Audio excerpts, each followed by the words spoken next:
Muy buenas tardes, hermanos. Señor les bendiga. Tienen sus Biblias. Vamos a abrirla al libro de Efesios. Este es el capítulo 3. Vamos a capítulo 3 del libro de Efesios. Como forma de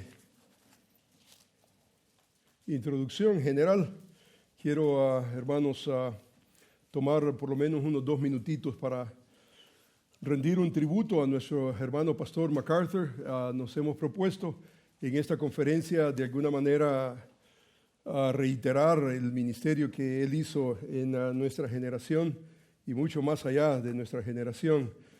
Yo comencé a escuchar al pastor MacArthur hace aproximadamente unos 35 años a través del programa radial Grace to You en la emisora KFAX en San Francisco.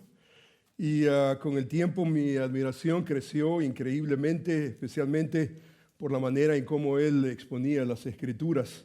Hasta el día de hoy, yo no conozco a ningún hombre que pueda exponer la palabra o que exponía la palabra con tan precisión como el hermano MacArthur. Cuando el Señor me llamó al ministerio, el momento llegó para pensar en dónde yo tenía que prepararme.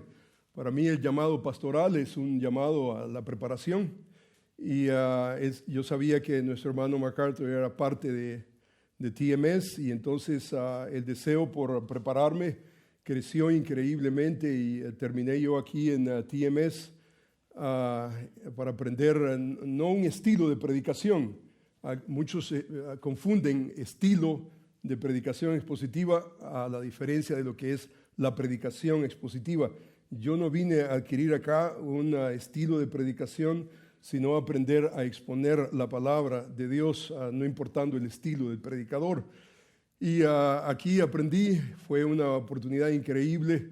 Otro elemento que siempre aprecié del hermano MacArthur es que su valentía, su tenacidad al exponer la verdad de Dios, increíble, especialmente dentro de una generación perversa y torcida.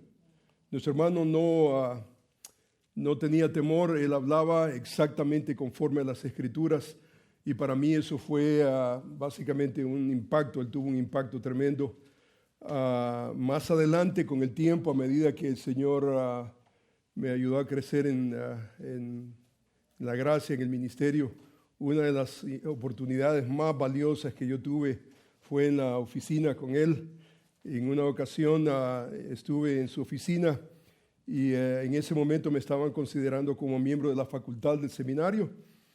La pregunta que él me hizo fue, ¿qué has venido haciendo en los últimos 20 años? Y yo le contesté irrevocablemente, en una manera directa, pastoreando la iglesia del Señor, sirviendo, predicando en el púlpito de semana a semana. Y cuando él escuchó eso, la respuesta de él fue, "You're in". Eso fue lo único, "You're in". Y él me explicó que en TMS se necesitan hombres no solamente con academia, pero hombres practicantes, pastores que preparen a la siguiente generación. Y en ese momento yo estaba descubriendo que este hombre no solamente era un tremendo expositor, no solamente un hombre aguerrido, sin temor a nada, la generación en que vivía, pero él también tenía un corazón pastoral. Y eso fue una atracción increíble, eso no menguó, creció cada vez más y más. Y MacArthur realmente es un hombre digno de imitar. Y no hay duda que vamos a extrañar su peculiar voz en la radio, no hay duda. Sus aguerridas convicciones las vamos a extrañar. Su fiel modelo de ministerio, no hay duda que lo vamos a extrañar. Pero yo creo que el Señor está levantando una nueva generación que necesita continuar el legado que Él nos ha dejado. Y esto es de no solamente predicar la palabra de Dios fielmente, pero también preparar hombres en el ministerio. Y esto, hermanos, lo digo como un preámbulo. A través del mensaje de hoy voy a hacer alusión a cortos que yo he encontrado, escritos de nuestro hermano MacArthur, y he saturado mi mensaje haciendo alusión al legado que él nos ha dejado. Y quisiera también añadir, hermanos, nosotros estamos no solamente ministrando en la iglesia local, pero estamos involucrados también en el seminario, preparando a la siguiente generación y yo suplico sus oraciones, porque no es un trabajo fácil. Los desafíos son increíbles y necesitamos hombres a la talla de MacArthur que puedan realmente asumir la responsabilidad que conlleva todo esto que estamos hablando en este momento. Así que vamos a orar al Señor y voy a suplicar que mantenga abierta su Biblia al libro de Efesios, el capítulo 3. Y vamos a comenzar esa sesión con oración a nuestro Dios. Amantísimo Padre, gracias, Señor, te doy por el precioso legado, Señor, que hemos cedido en nuestro hermano MacArthur. Gracias, Señor, porque hemos sido increíblemente bendecidos. Señor, hay generaciones que no tuvieron esos modelos. Nosotros los tuvimos y hemos sido desafiados. Y aquí estamos. Queremos ser hallados fieles delante de ti. Y Señor, en este momento vamos a abrir tu libro y creo que honramos la memoria de nuestro hermano MacArthur, abrir tu libro y Señor, pensar en esas verdades que están encapsuladas en el libro de Dios. Señor, yo quiero suplicar que tu Espíritu Santo abra nuestros ojos de entendimiento para ver las maravillas de tu ley. Señor, queremos ser maravillados con la exposición de tu palabra. Queremos, Señor, que nos asistas. Señor, si tú no estás ahí, si tu Espíritu no está ahí despertando, provocando, Señor, todo lo que vamos a ver es letra y gramática, y tal vez vamos a ver geografía, pero no vamos a ser maravillados. Queremos ser maravillados a través de esa habilitación del Espíritu en nuestras vidas. Señor, háblanos, trata con nosotros a través de esta porción bíblica. Y yo te ruego, Padre bendito, que nuestra meditación pueda ser grata delante de ti. Señor, esta porción bíblica en Efesios capítulo 3, versículo 8 al 11, es una porción increíblemente masiva, densa, una porción que, Señor, al pensar quién es apto para exponer esta porción bíblica. Señor, si tú no nos habilitas, no vamos a ver las bellezas y las maravillas de esta porción bíblica. Ayuda, Señor, a tu siervo. Asiste, Señor, no solamente mi persona, pero también a mis oyentes. Yo te suplico, Padre bendito, que tu Espíritu Santo haga la obra. Y, Señor, que podamos, Señor, entrar a tu palabra, Señor, con mucho respeto, con mucha dignidad, sabiendo que es palabra de Dios y no palabra de hombre. Señor, te alabamos, te bendecimos, te damos gracias por esta preciosa oportunidad. En el nombre de Jesús, Señor, y para tu gloria. Amén. Vamos, hermanos, a estar en el libro de Efesios, el capítulo 3, versículo 8 al 11. Téngalo usted listo. Vamos a abrir esa porción de las Escrituras. Y quisiera, hermanos, como forma de introducción, decir que el debate teológico sobre el cristocentrismo y cristotelismo está todavía vivo, está todavía en boga, se continúa básicamente tratando sobre estos temas teológicos, especialmente el debate hermenéutico que tiene que ver con esas dos clasificaciones, el cristocentrismo y el cristotelismo.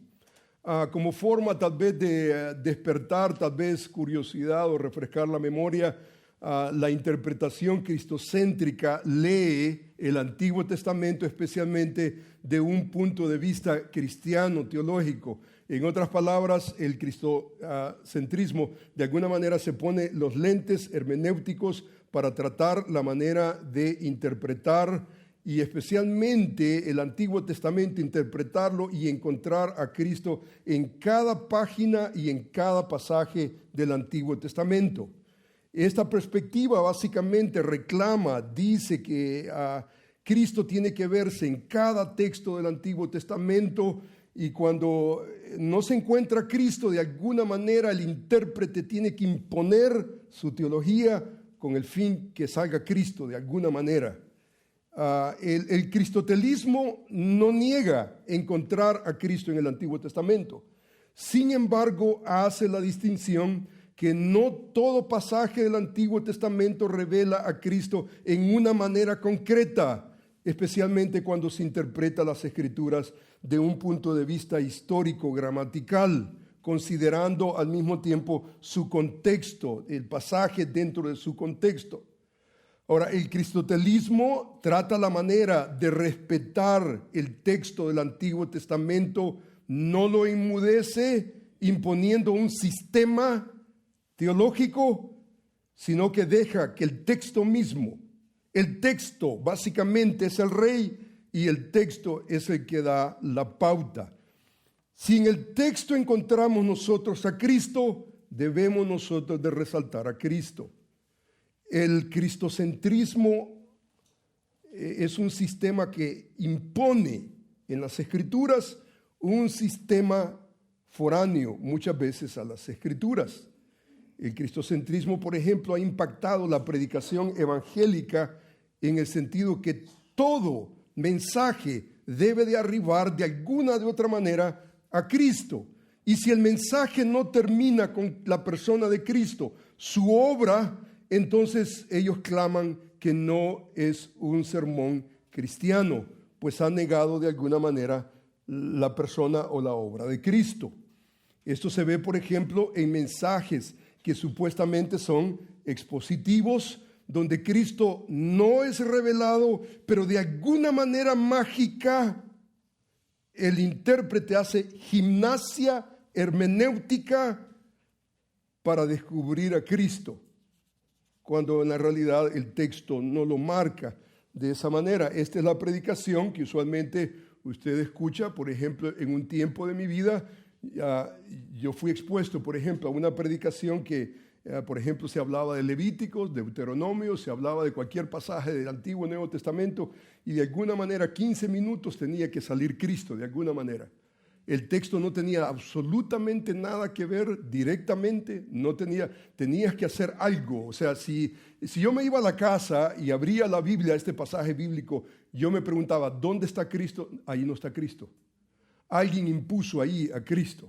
Ahora, hermanos, el sistema teológico cristocentrista tiende por vía de teología distorsionar de alguna manera la intención del autor en el pasaje y supone predicar de alguna manera, en una manera muy tal vez ingenua, tal vez predicar a Cristo y desear que los oyentes vengan al arrepentimiento, que de alguna manera puedan tener un encuentro con Cristo. Y hermanos, esto es un peligro enorme, porque nosotros como expositores necesitamos nuevamente dejar que el texto guíe y que el texto ceda y que el texto hable y no imponer en el texto algo que está foráneo al texto. No importa si es buena teología. Y entre los cristocentristas encontramos grandes intérpretes que saben tal vez hacer lo que estamos hablando y hacer la diferencia entre lo que es exégesis y teología. Pero hermanos, nuevamente lo que necesitamos de alguna manera entender es que el texto continúa siendo el rey, marca la pauta, no necesariamente nuestra teología. Entonces mi propuesta en esta mañana, hermanos, esta tarde, es no caer necesariamente en el moralismo. El moralismo es otro movimiento que destruye completamente la fibra del cristianismo. Ninguna verdad, en otras palabras, ninguna verdad de Dios podemos nosotros vivirla sin Cristo. ¿No es cierto? No podemos, absolutamente. El cristianismo no es moralismo. Trata con asuntos de moralidad. Pero hay una diferencia abismal entre el cristianismo y el moralismo. El moralismo saca a Cristo de la ecuación y pretende obedecer a Dios sin Cristo, y esa es una imposibilidad.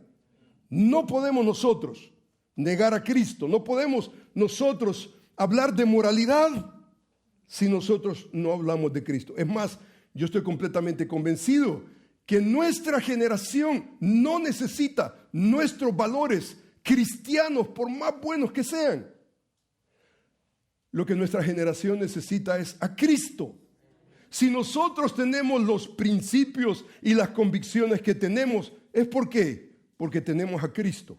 Porque hay un Señor que marca la pauta. Mi hijo no necesita mi moralismo, lo que necesita es a Cristo. Porque cuando Cristo viene a la vida de un individuo, ¿qué es lo que ocurre? Revoluciona completamente, ¿no es cierto?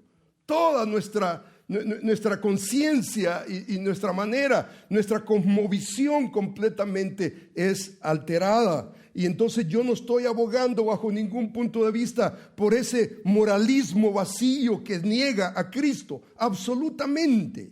Esto es diabólico y no puede aceptarse. Pero mi propuesta tiene que ver con la realidad que nosotros como creyentes debemos de entender con más precisión lo que es el Evangelio. Necesitamos entenderlo con más precisión. Y yo creo que el pasaje que vamos a tratar el día de hoy nos ayuda a poder clarificar, poder tener un concepto más preciso y más bíblico de lo que es el Evangelio de Jesucristo, para que no tengamos nosotros necesidad de ahogar un pasaje de la Escritura y de alguna manera con gimnasia sacar a Cristo. No necesitamos hacer eso si nosotros comprendemos lo que es el Evangelio. Y esta porción de la Escritura yo creo que está preñada de significado. Y hermanos, yo he orado este pasaje lo he trabajado en tantas oportunidades y cada ocasión me quedo admirado. Y mi oración es, Señor, ¿quién es capaz de detallar todas las profundidades de este pasaje de la Escritura? Y toda esta semana yo he venido pidiéndole al Señor, mi oración es que el Espíritu de Dios pueda habilitarnos para que nosotros podamos ver las bellezas, lo lindo de este pasaje que clarifica realmente nuestra responsabilidad como hombres de Dios, como creyentes, que no solamente deseamos entender el Evangelio, pero que deseamos también predicar el Evangelio. El tema de la conferencia es esa, proclamando. Tiene que ver con la proclamación del Evangelio, su palabra. Y el día de hoy vamos a aprender de este pasaje de la Escritura. Si usted lo tiene, usted puede seguirme en la lectura. Voy a leer Efesios capítulo 3, versículo 8 al versículo 11. Vamos, hermanos, a leer esta porción de la Escritura que dice de la siguiente manera. Aquí está el apóstol Pablo instruyendo a una iglesia en Asia Menor y dice: a mí que soy menos que el más pequeño de todos los santos, me fue dada esta gracia de anunciar entre los gentiles el Evangelio de las inescrutables riquezas de Cristo y de aclarar a todos cuál sea la dispensación del misterio escondido desde los siglos en Dios que creó todas las cosas, para que la multiforme sabiduría de Dios sea ahora dada a conocer por medio de la iglesia a los principados y potestades en los lugares celestiales, conforme al propósito eterno que hizo en Cristo Jesús, nuestro Señor. Señor, bendiga la palabra leída. Hermanos, 3 propósitos que tienen que ver con la predicación del Evangelio de Jesucristo. ¿Qué hacemos nosotros con el Evangelio de Jesucristo? Conforme a este versículo hay 3 movimientos importantes. Número 1, ¿qué es lo que nosotros hacemos con el Evangelio? Conforme a este pasaje, nosotros anunciamos el Evangelio. Número 2, nosotros enseñamos el Evangelio. Y número 3, nosotros vivimos el Evangelio. Número 1, proclamamos, predicamos el Evangelio. Número 2, enseñamos el Evangelio. Y número 3, nosotros obedecemos, vivimos el Evangelio. Y estas cosas, hermanos, conforme al versículo que acabamos de leer, esto es un núcleo. Esto es indivisible, no podemos dividirlo.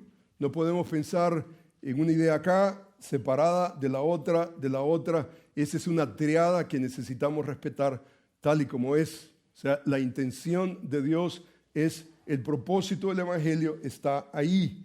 Y es esa triada. Y no podemos separarla. En el momento que nosotros divorciamos un elemento de ese concepto tripartita, entonces nosotros de alguna manera desfiguramos lo que el apóstol Pablo está tratando de hacer en esta porción de la Escritura. Entonces, ¿cómo nosotros nos relacionamos con el Evangelio?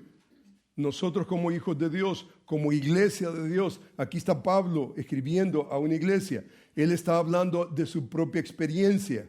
Él está narrando su propia experiencia. Es más, si usted se da cuenta, el pasaje comienza hablando de él mismo. Habla de él mismo en relación al Evangelio de Jesucristo. Y entonces vamos a comenzar a ver la primera verdad. Vamos a observar lo que nosotros hacemos primeramente con el Evangelio de Jesucristo. ¿Qué es lo que hace la iglesia con el Evangelio de Jesucristo? Proclama el Evangelio, predica el Evangelio de Jesucristo. Y entonces, si usted ve el pasaje, el apóstol Pablo introduce esta sección con una realidad, y la realidad es: yo menos que el más pequeño de todos los santos. Ahora, esto es importante, hermanos, en esta dimensión, porque aquí el apóstol Pablo se está identificando, él está comunicando a la congregación, a la iglesia en Éfeso, a la iglesia del Señor. Él está comunicando la relación del Evangelio con la persona del apóstol Pablo. Aquí está el apóstol Pablo, el apóstol, el maestro, el predicador. Él se está definiendo en relación al Evangelio. Y él dice de la siguiente manera: porque yo soy el más pequeño de los apóstoles, dice. Increíble, si usted se da cuenta, yo soy el más pequeño de todos los santos, pero al mismo tiempo nosotros encontramos una siguiente declaración, por ejemplo, que habla de esa identidad. Y él dice, por ejemplo, en 1 Corintios 15:9, yo soy el más pequeño de los apóstoles, que no soy digno de ser llamado apóstol, porque perseguía la iglesia de Dios. O sea que con estas dos declaraciones, lo que el apóstol Pablo está haciendo es el más pequeño de todos los santos, el más pequeño de los apóstoles. En otras palabras, Pablo está comunicando que él no es digno de ser llamado apóstol. Pero a pesar de su indignidad, Dios lo llamó. A pesar de que él se siente como el más pequeño, no solamente de los apóstoles, pero el más pequeño de los más pequeños de los santos, dice la Escritura que a él le fue dada esa gracia. Y entonces él no se sentía digno de proclamar, de enseñar o de vivir el Evangelio de Jesucristo. Y entonces él dice: por la gracia de Dios soy lo que soy. Por la gracia de Dios.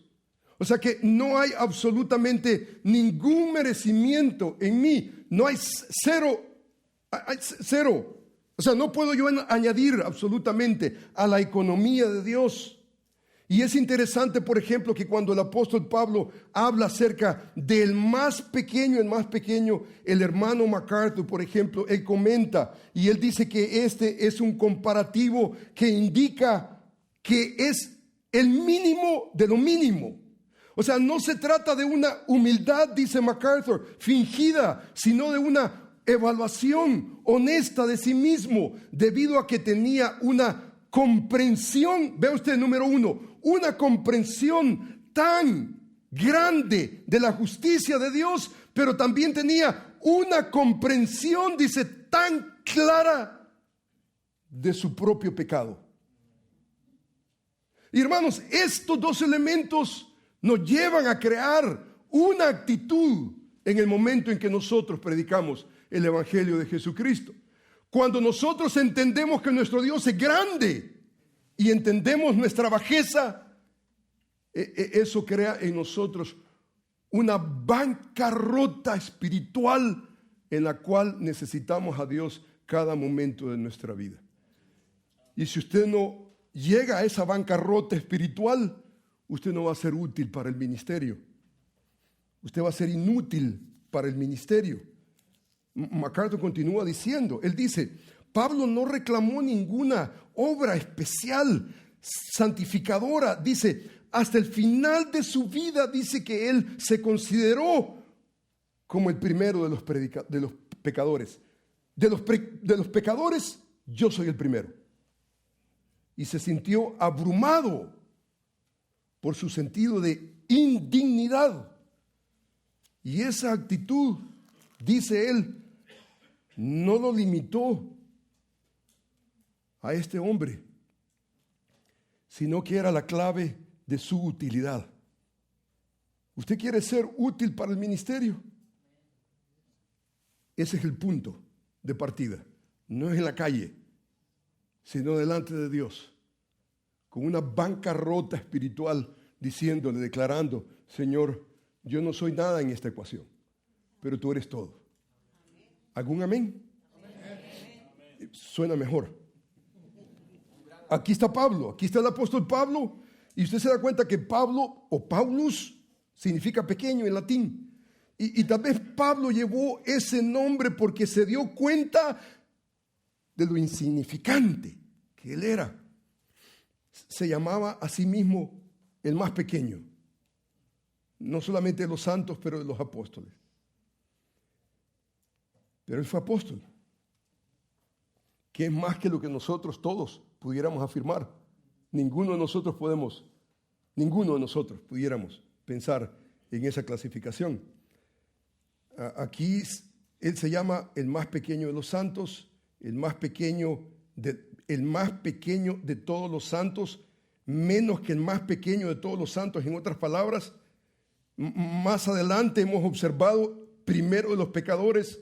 En otras palabras, comprender las verdades profundas de la palabra de Dios, de quién es Dios y quién es el hombre, no va a enfermar a un hombre en su cabeza, sino que le va a dar un corazón roto, contrito, humillado delante de Dios. Ahí comienza nuestra efectividad. La proclamación del Evangelio, ahí comienza. Y a pesar que el apóstol Pablo se sentía indigno, Pablo dice, me fue dada esta gracia. Me fue dada esta gracia. La gracia para ser ministro del Evangelio de Jesucristo.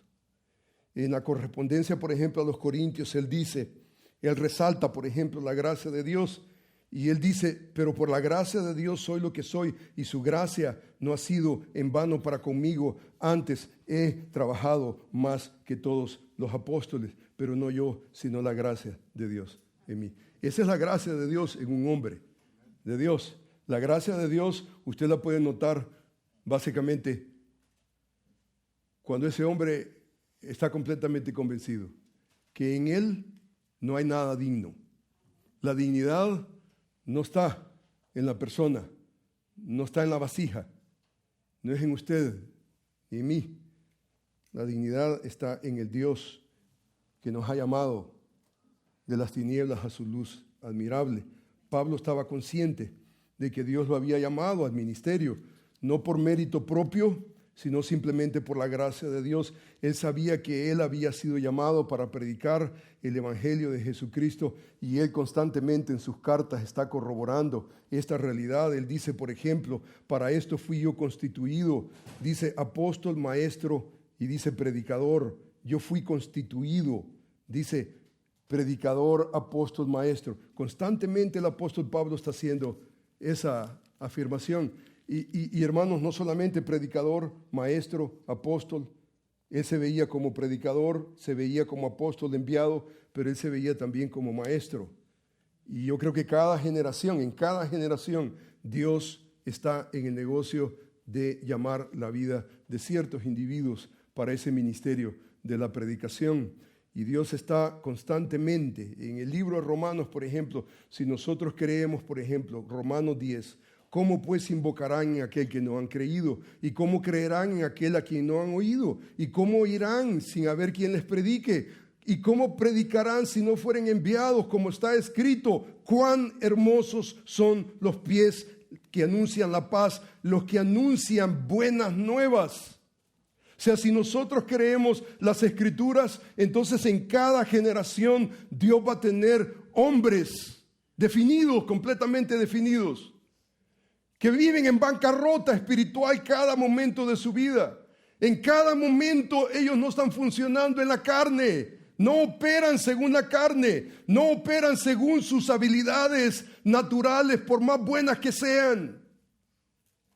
Han sido convencidos de su pobreza, pero de la riqueza de Dios en ellos.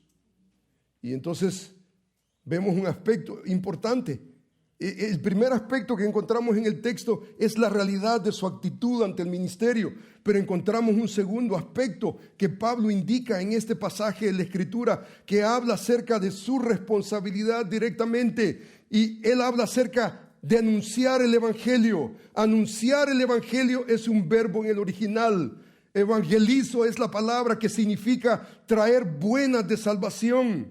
Este verbo se traduce como proclamar, evangelizar, predicar el Evangelio. Él dice que él fue llamado para predicar el Evangelio de las inescrutables riquezas de Cristo. O sea que el Evangelio tiene una cualidad y tiene que ver con las inescrutables riquezas de Cristo. La riqueza no está en el hombre. La riqueza está en Cristo, en el Evangelio de las inescrutables riquezas de Cristo. La riqueza tiene que ver con esa gracia de Dios en la persona de Cristo. Pablo utiliza la palabra riqueza en esta carta de esa manera. Por ejemplo, en el capítulo 1, el versículo 7 dice: en quien tenemos redención por su sangre, el perdón de pecados, según las riquezas de su gracia. O sea que riquezas no es monetaria, tal vez no es de salud, tal vez no es física, pero tenemos nosotros riquezas de su gracia. Dice, por ejemplo, más adelante: pero Dios, que es rico en misericordia, por su gran amor con que nos amó, aún nosotros muertos en pecado, dice que nos dio vida juntamente con Cristo. Por gracia sois salvos. Dice, y juntamente con Él nos resucitó y asimismo nos hizo sentar en lugares celestiales en Cristo Jesús, para mostrar en los siglos venideros, escuche usted, las abundantes riquezas de su gracia en su bondad para con nosotros en Cristo Jesús. O sea que las riquezas de las cuales Pablo está hablando en su carta, la palabra plutos es abundancia, tiene que ver con exceso, más allá, insondable. Sus riquezas, dice la Escritura, por ejemplo, en el libro de Filipenses: mi Dios suplirá todo lo que os falta conforme a sus riquezas en Cristo. O sea, esta riqueza no la podemos menospreciar. Y esa riqueza, ¿dónde la encontramos? En el Evangelio de Jesucristo. Y no podemos nosotros ignorar ni menospreciar esa riqueza. Que si hablamos de motivación para el ministerio, número uno, primer motivación: no hay nada en mí, pero hay mucho en Él. Número uno. Pero número dos, cuando hablamos nosotros del Evangelio de Jesucristo, estamos hablando de las riquezas de Dios en Cristo, al punto que el apóstol Pablo dice: o menospreciáis las riquezas de su benignidad, paciencia, longanimidad, ignorando que su benignidad te guían al arrepentimiento. ¿Vamos nosotros a terminar menospreciando las riquezas de su bondad? No. Pablo dice: no vamos a ignorarlas, vamos a apreciarlas. vamos a apreciar el regalo que nosotros tenemos en la persona de Jesús. Y el apóstol Pablo en este pasaje de la Escritura dice que esas riquezas en Cristo Jesús son inescrutables. La palabra inescrutable es sin fondo, imposible de agotar. Pablo lo describe en otras ocasiones. Él dice, por ejemplo, oh, profundidades de las riquezas, dice, del conocimiento de Dios. Él habla, oh, profundidades de las riquezas del conocimiento, de la sabiduría. Dice el versículo que son insondables. En otras palabras, hermano, usted sabe lo que es insondable. Está usted en el mar, tira usted la sonda al mar para medir la distancia y es insondable. Usted tira la sonda y no hay profundidad. O sea que las riquezas del Evangelio de Jesucristo, no importa cuánto nosotros busquemos y cuánto nosotros indaguemos, es insondable. Job, por ejemplo, habla acerca de la sabiduría de Dios y él dice, ciertamente yo buscaría, dice, a Dios y encomendaría mi causa, el cual hace cosas insondables, inescrutables, porque el carácter de él es eso, no podemos agotar su carácter. Y cuando él hace algo, la obra, por ejemplo, de Cristo a nuestro favor, la gracia de él, hermanos, no podemos nosotros agotar la riqueza de él, no podemos agotarla. En otras palabras, podemos nosotros decir en una manera concreta que nunca nosotros vamos a agotar las profundidades de la sabiduría de Dios en el Evangelio de Jesucristo. Pablo escribe, por ejemplo, ahora vemos por espejo oscuramente, mas entonces dice, veremos cara a cara. Ahora conocemos en parte, pero entonces dice, conoceremos.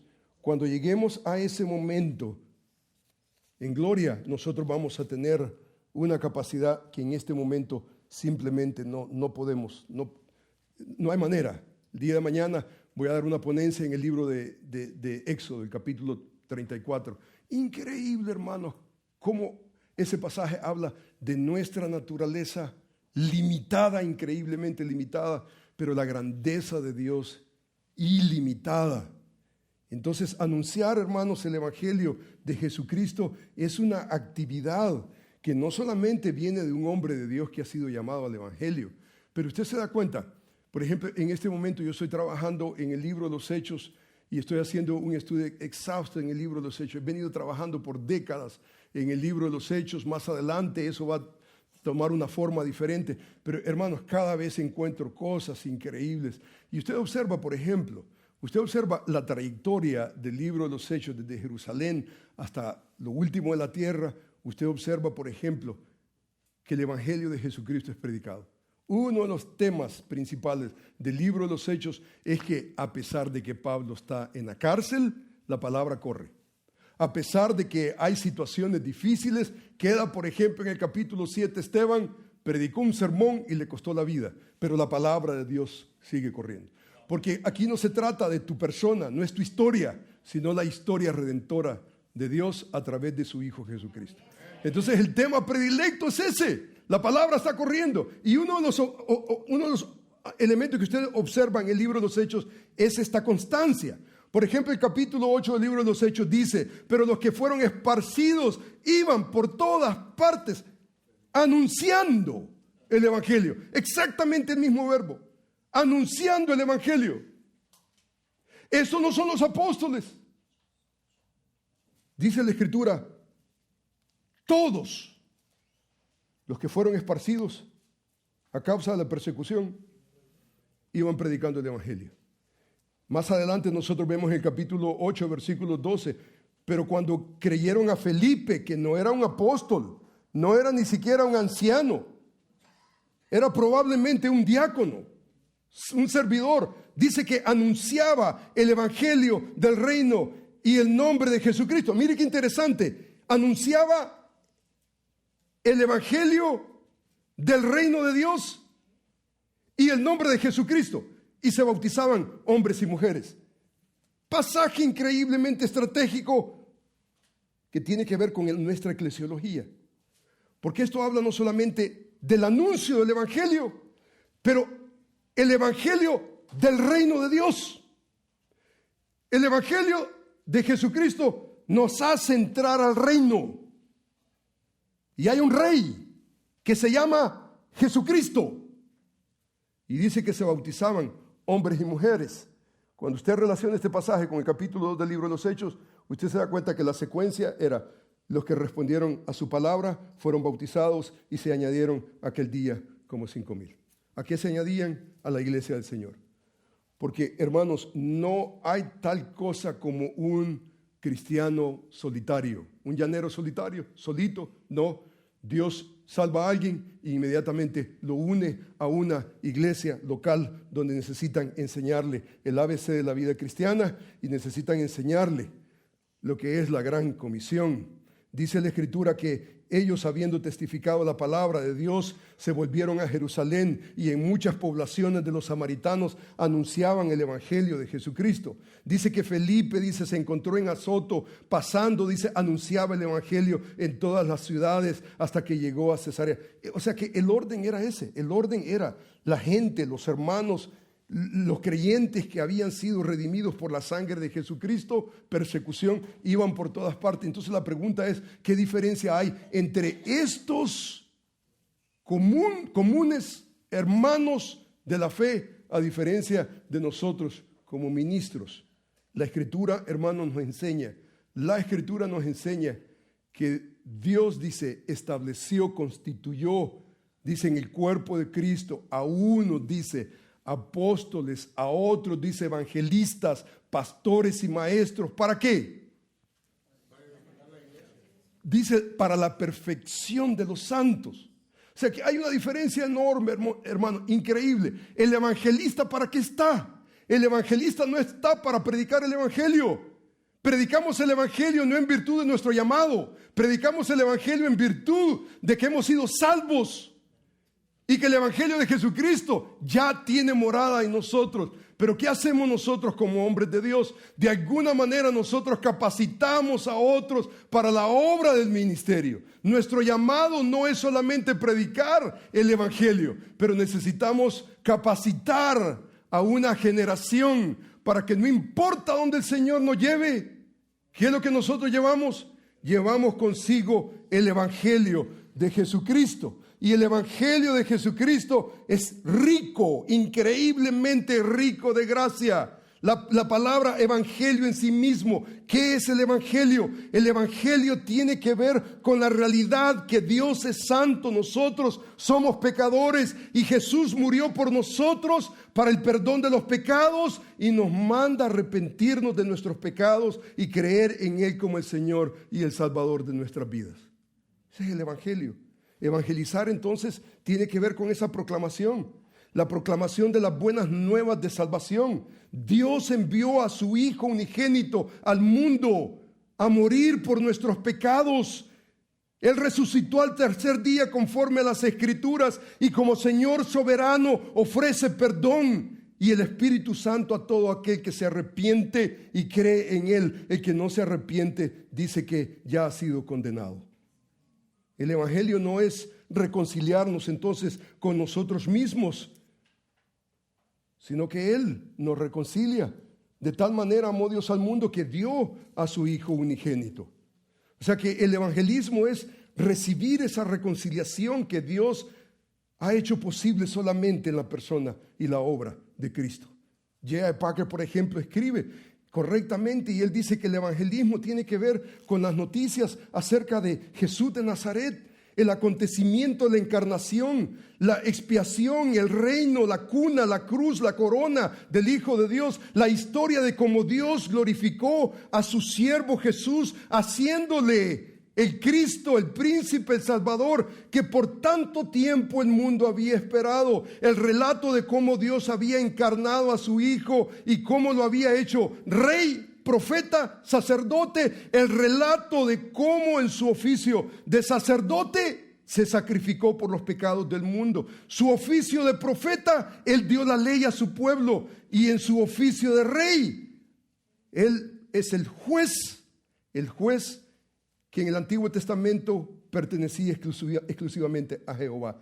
Las buenas nuevas fueron estas, que Dios llevó a cabo su plan eterno de glorificar a su Hijo, exaltándolo como el gran Salvador de los pecadores. Entonces, evangelizar es cuando un cristiano le habla a un inconverso sobre el Evangelio de Jesucristo. Y yo creo que eso es correcto. Es más que eso, pero no es menos que eso. Ahora, al cristiano muchas veces no le gusta evangelizar y el mundo no le gusta tampoco ser evangelizado. Y en esa ecuación, el único que gana es ¿quién? El diablo. Para el creyente la evangelización es un privilegio y debe ser tomado con ese peso de mandato. Para el mundo es una idea intolerable. Pues ¿qué es lo que tratamos de hacer con el evangelio? De alguna manera que estemos bien, asumimos que hay pecado, no estamos bien con Dios.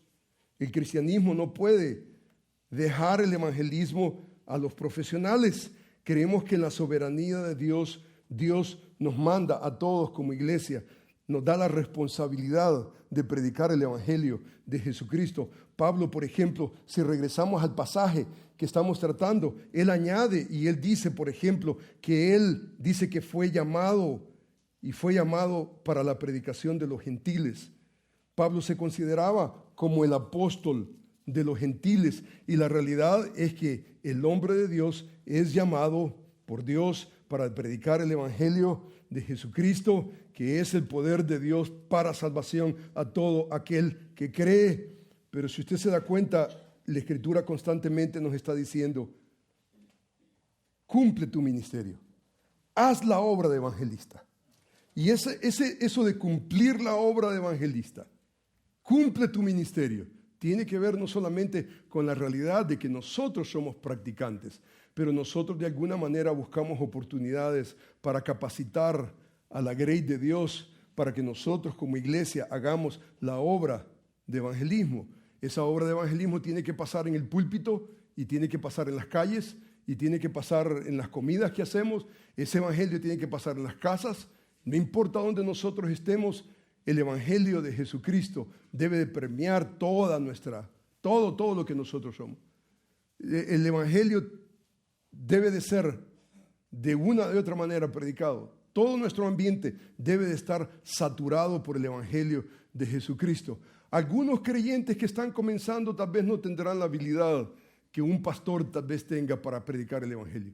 Pero tanto uno como el otro son llamados a predicar el evangelio. La única diferencia del pastor y el nuevo convertido es que el predicador, el pastor, es modelo de la grey de Dios. Y se asume que el pastor tenga la capacidad de poder traer a otros a una relación correcta con Dios a través de la persona de Cristo. Entonces, ¿qué hacemos nosotros con el evangelio? Lo predicamos. No solamente lo gozamos para nosotros mismos, no solamente cuando la Escritura dice en el libro de Romanos, por ejemplo, no me avergüenzo del evangelio porque es poder de Dios para salvación a todos. O sea, es poder de Dios. Yo no quiero quedarme con ese poder. Somos obligados como iglesia a predicar el evangelio. ¿Qué es lo que hacemos? Una cosa, predicamos el evangelio y lo hacemos con una actitud apropiada. ¿Cuál es nuestra actitud? Dependencia completa.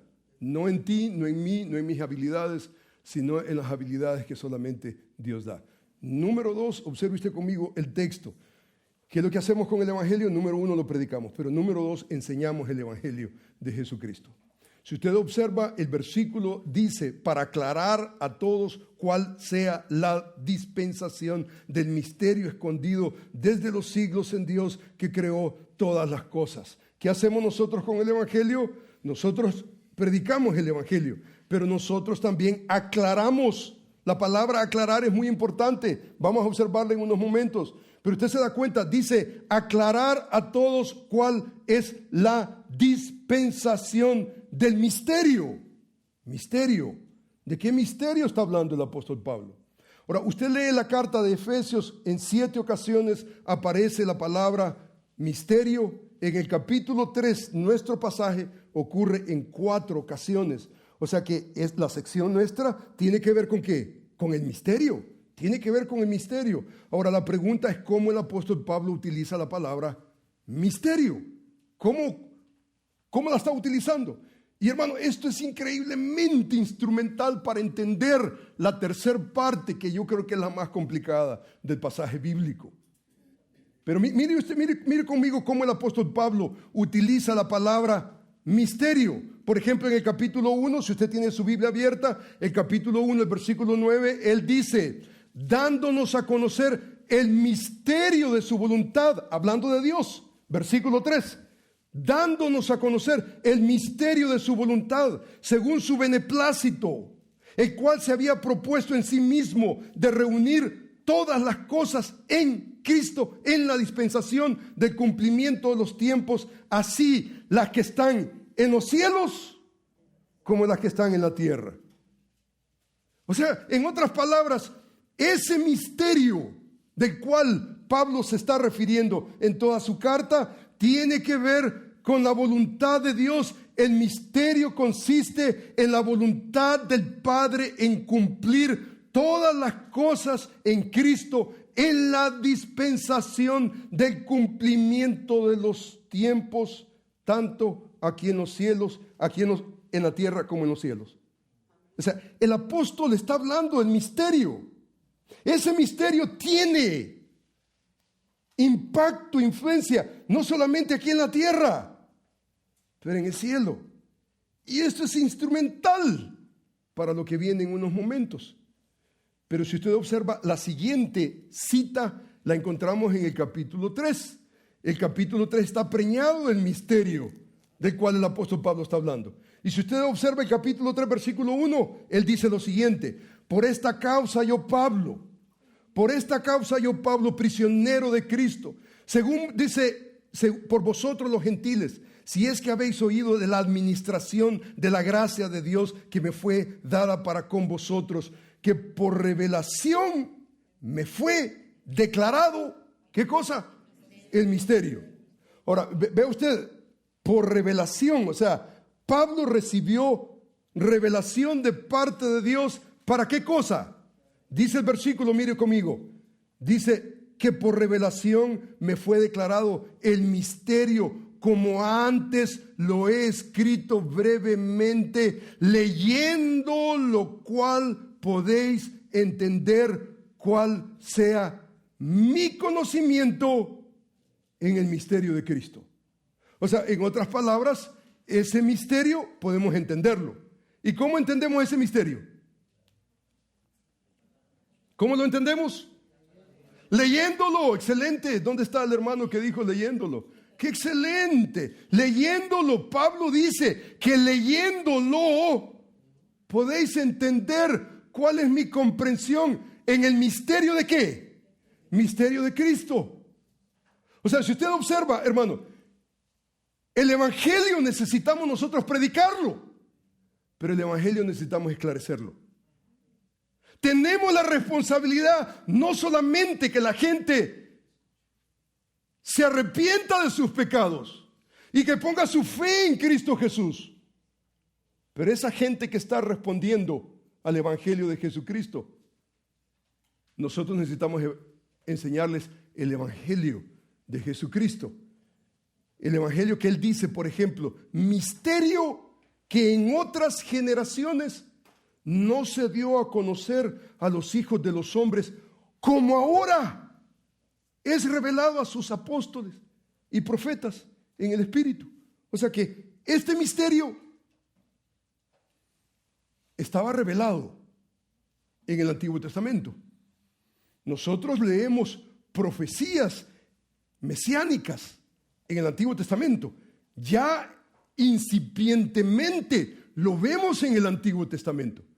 Pero en el Nuevo Testamento, ¿cómo lo vemos? Lo vemos a colores. Lo vemos con todas sus dimensiones. O sea que si queremos predicar a Cristo, ¿en dónde nosotros vamos? Nosotros no vamos al Antiguo Testamento. Vamos a encontrar a Cristo en el Antiguo Testamento. Jesús mismo dijo, vosotros escudriñad las Escrituras, y en ellas dice, estas son las que dan testimonio de mí. O sea que hay testimonio en el Antiguo Testamento. Tenemos profecías mesiánicas en el Antiguo. Tenemos salmos, tenemos en la ley. Es cierto. Pero si nosotros queremos ver la película a todo color, nosotros la vamos a encontrar en el Nuevo Testamento. Y Pablo lo está realizando. Él dice que este misterio ya no es un misterio. Fue un misterio, pero ya no es un misterio. Ahora, para muchos continúa siendo un misterio. Cuando se habla del misterio en Cristo, ¿y qué es eso? Y como hay creyentes que tienen 20 años en la iglesia y lo único que saben es el ABC, porque nadie se ha preocupado por enseñarles, esclarecerles.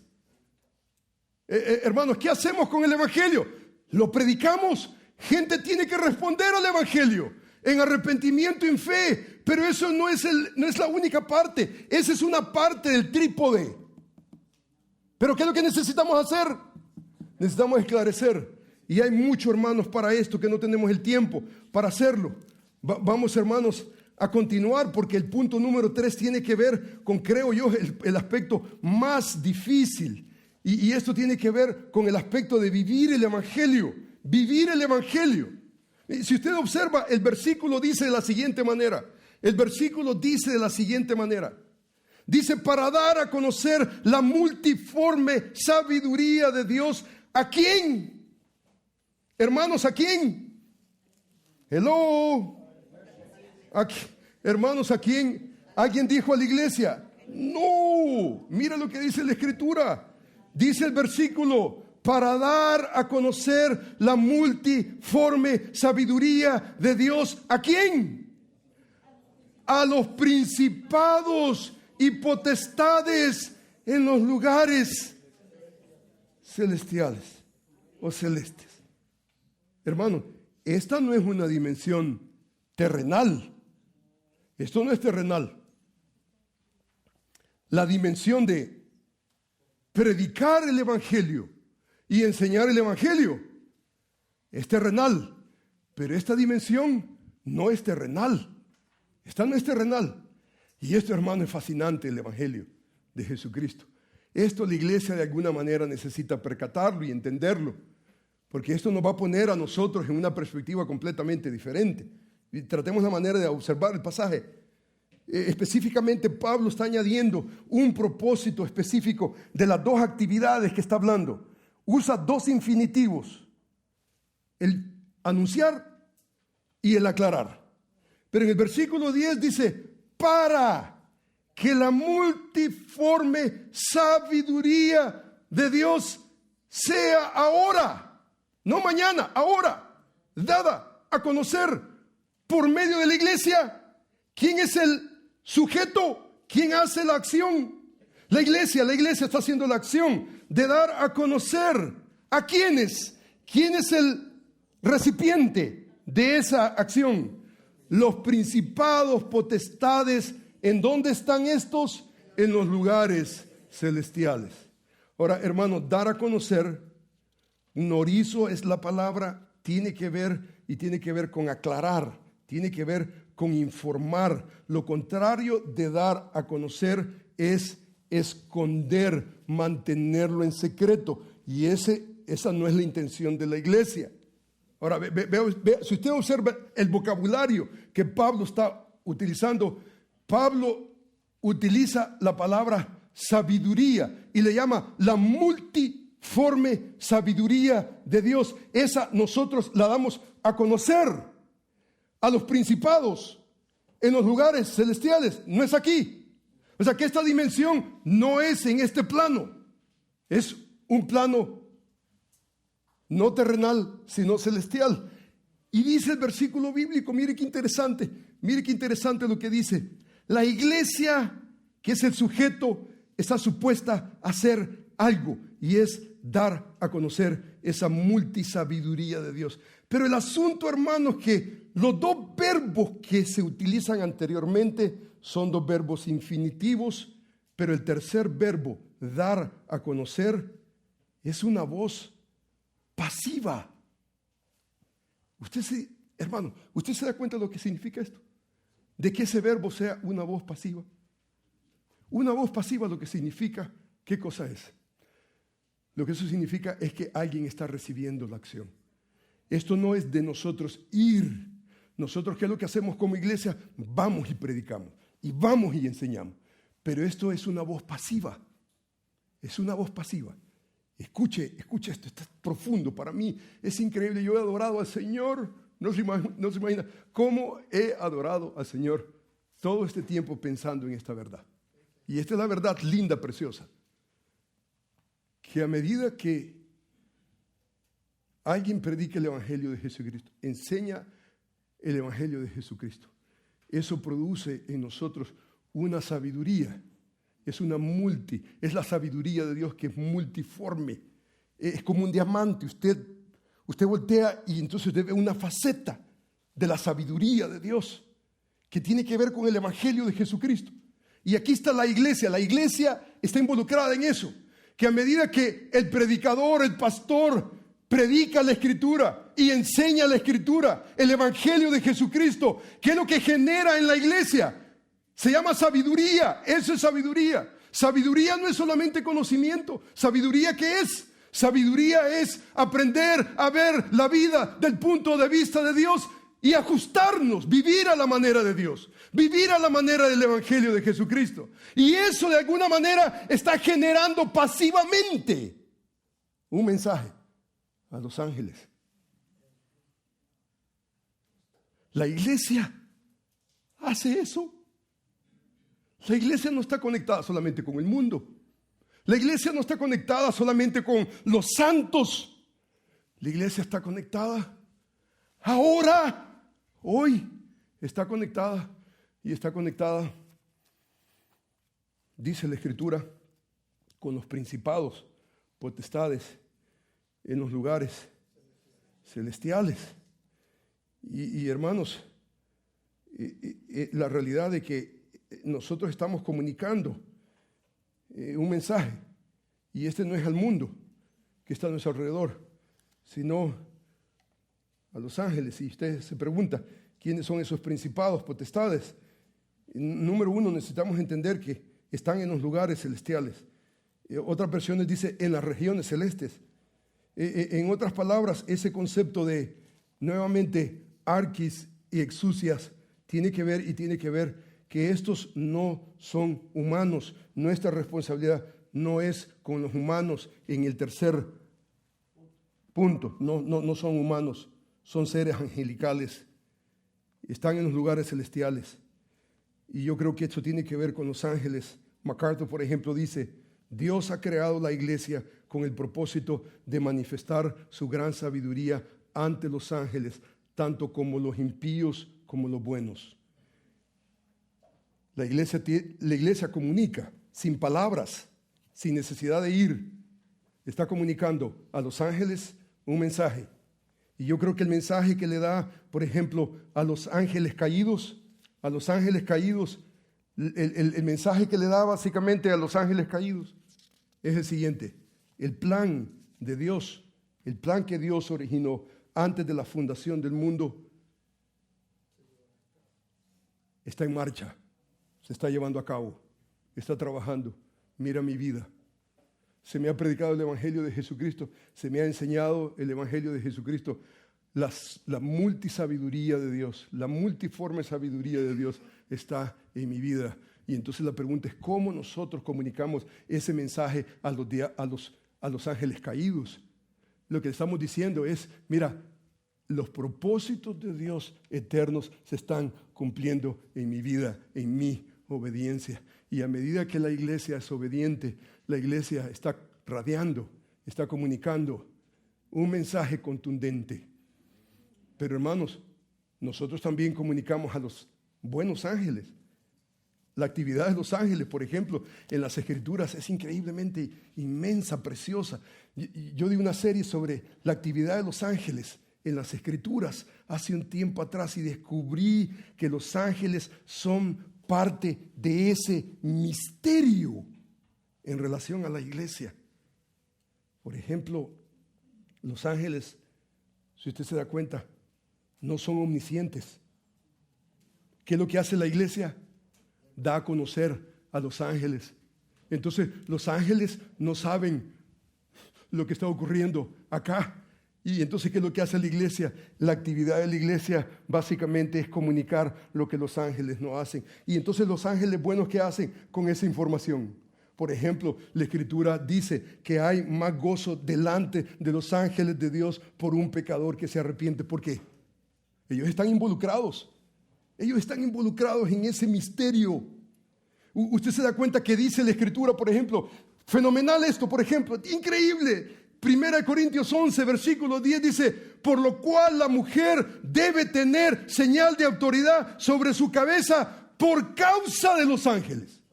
Por causa de los ángeles. ¿Y qué tienen que ver los ángeles en esta economía? Mucho. En tu obediencia, tú comunicas un mensaje.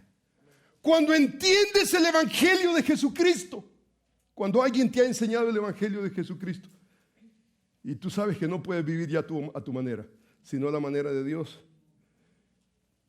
y tú eres obediente al Señor, tú estás haciendo no solamente una confesión al mundo que está alrededor, estás adelantando el reino acá, pero los designios de Dios es que tú estás dando a conocer a los ángeles un mensaje que ellos no saben. Y el mensaje es el plan perfecto de Dios antes de la fundación del mundo está vigente en mi vida. Y Dios lo está adelantando. Usted se da cuenta que el apóstol Pedro, por ejemplo, él dice acerca de los ángeles. Él dice, por ejemplo, los profetas que profetizaron, dice, la gracia destinada a vosotros, que tiene que ver el misterio en Cristo Jesús, inquirieron y diligentemente indagaron acerca de esta salvación, escudriñando qué persona, qué tiempo indicaba el Espíritu de Cristo que estaba en ellos, el cual anunciaba de antemano los sufrimientos de Cristo, la gloria, dice, venideras tras ellos. Estos se les reveló que no para sí, sino para nosotros administraban cosas que ahora os son anunciadas por los que han predicado el Evangelio por el Espíritu Santo enviado de los cielos. Y escucha esto, cosas en las cuales anhelan mirar los ángeles. La palabra mirar para cupdo tiene que ver con inclinarse para mirar. Hacer esto, inclinarse. Una imagen increíble. Increíble imagen. Increíble imagen que lo único que nos toca es, Señor, yo no sé por qué tú inventaste esto. En tu economía yo no sé. Pero mi obediencia al Evangelio de Jesucristo está comunicando a los ángeles un mensaje que a la vuelta ellos vienen en adoración a Dios. Algún día nos uniremos a ese coro celestial. Oremos al Señor. Amantísimo Padre, gracias, Señor, te doy. Gracias por el Evangelio de Jesucristo.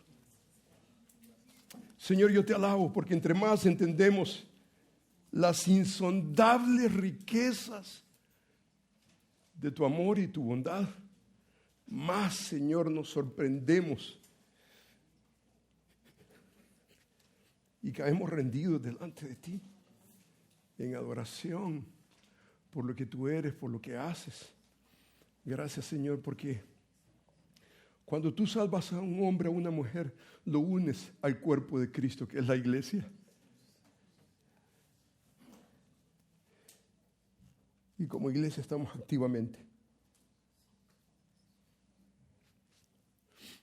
No solamente predicando el Evangelio, enseñando el Evangelio, pero viviendo el Evangelio con propósitos cósmicos, no terrenales, sino celestiales. Señor, yo te alabo. Te bendigo por lo bueno que tú eres. Señor, bendice a cada uno de mis hermanos. Añade, Señor, tu bendición, Señor, a cada creyente, pastor, ministro, que ha sido llamado a proclamar el Evangelio de Cristo. Señor, gracias por tu bondad, gracias por tu palabra. Gracias, Señor, por el legado tan precioso que hemos tenido en nuestro hermano amado MacArthur. Gracias, Señor, te damos porque somos recipientes, Señor, de una abundancia increíble Que todo, Señor, redunde para el honor y la gloria tuya. Te bendecimos en Cristo Jesús, Señor. Amén.